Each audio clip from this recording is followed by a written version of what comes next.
Welcome to the 7th episode of the second season. This is the Disruptor Journals and I'm your host Cliff Nemachena, and today we're going to be talking about why storytelling is the best strategy for your brand. Stay tuned.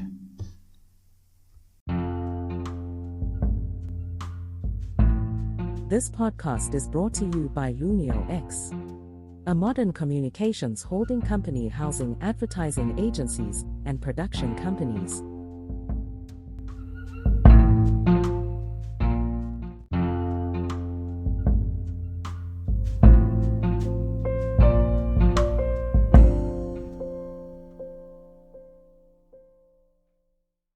Stories have always fascinated humans. The earliest stories of our times were passed on through word of mouth long before they were written and captured between the pages of a book for posterity. Every culture has had stories that were passed on already for generations. The integrity of these stories really is not the point here, but what is essential is to explore how stories affect us, remain in our memory, and influence our thinking to a considerable extent. If you've read the book Sapiens by Yuval Harari, he summarizes the whole experience by saying, ever since the cognitive revolution, sapiens have been living in a dual reality. On the one hand, the objective reality of rivers, trees, and lions versus the imagined reality of gods, nations, and corporations. As time went by, the imagined reality became ever more powerful. Thus, the allure that stories cast on humans is innate, and its stimulus goes on to shape many of our thoughts. When a legion of brands riding various media vehicles pound out a myriad of messages, it is not only noisy but exhausting. Many of us struggle to retain these messages amidst this cacophony. Thus, in the clamor of voices that everyone is subjected to, it is only natural that every brand wants better engagement with their customer to win their loyalty. It is therefore not surprising that business storytelling or brand storytelling is emerging as the most potent weapon and the war strategy in the arsenal of corporates today. A few years back, the whats or features rather of brands were used by marketers to attract customers. The commonly held belief by marketers, which is my industry, and it's really, I won't get into that, but the commonly held belief was that additional features equated to increased reasons for customers to purchase the product. Now, if the features were not, or if they were indistinguishable and not unique to the brand, it became a commodity. So now communicating the brand USP became the new mantra in a multi-brand economy, where the brands were becoming increasingly faceless. Now, a visit to a local supermarket or a walk across a shopping aisle will demonstrate this. To stand out from the sea of sameness, brands tried multiple experiments with communications, promotions, point of purchase displays, and many other things. However, when what becomes indistinguishable, why becomes the single biggest reason for a customer to buy the brand. Brand storytelling is a strategy to form a narrative in alignment with its vision and mission to engage with the existing and prospective audience. Depending on how powerful the story is, the audience starts to see brands as a medium that can positively impact their lives, ignoring totally the fact that most brands are just there to make money. So, why does a brand do what it does? That's the question. Why does a company or a brand exist beyond making profits? Simon Sinek asks this and more when he explains the golden circle. Leading brands have realized that they need to have a purpose for which they exist, and a discerning customer will continue to buy into the brand if their values or their value systems match that of the brand.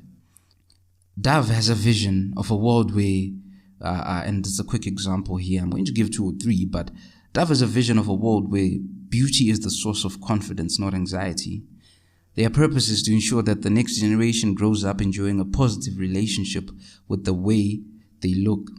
Dove has taught young girls to be comfortable with their bodies and not succumb to trolling or body shaming. Tesla's mission is to accelerate the world's transition to sustainable transportation. The why of the company drives the people who work for Tesla and their customers to flock to buy into what drives Tesla, a cleaner, greener, and sustainable future. Nike says if you have a body, you can be an athlete. Nike encourages you to just do it in their contribution to a healthier world. And it does not even matter if you're differently able. That's the message that they're communicating. So Nike doesn't sell shoes, it sells an idea with its marketing strategy. And now all these top brands grow exponentially year on year, making huge profits and have a loyal customer base who go forth every day to convert others zealously. Storytelling enables communicating brand purpose in a manner that appeals to the emotional side of the customer. This forms the brand's basis of communication and takes on different avatars across different mediums. The stories may change, but the purpose does not. These brands have loyal customers, and they in turn become tribes or communities of ambassadors carrying the brand's story to many. Every marketer acknowledges that word of mouth has proven to be the most successful brand endorsement.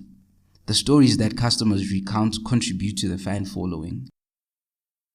So storytelling goes beyond brands. Even a startup looking for funds from a VC firm has to go beyond spreadsheet projections and business plans. They have to concretize dreams by narrating stories that spew passion, zeal, and humanness and go beyond mere numbers. And it is these stories that win them capital.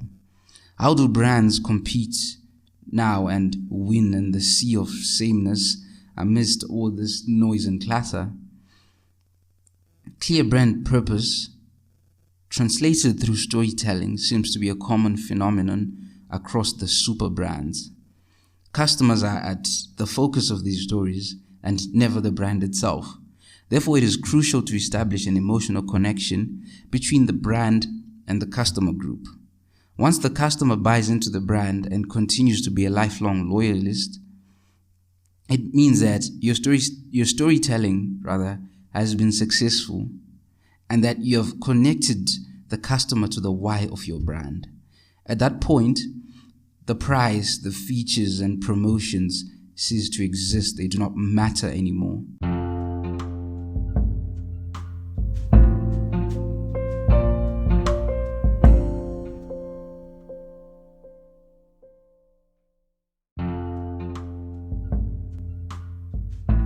That is all for today's episode. Thank you so much for joining me.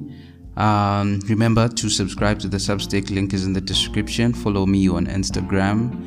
Follow the Disruptor Journals on Instagram at the Disruptor Journals. I'll also leave the link in the description. And talk to me, guys. Just let's keep the conversation going. If you have any questions, don't hesitate to ask me on any platform you find me on.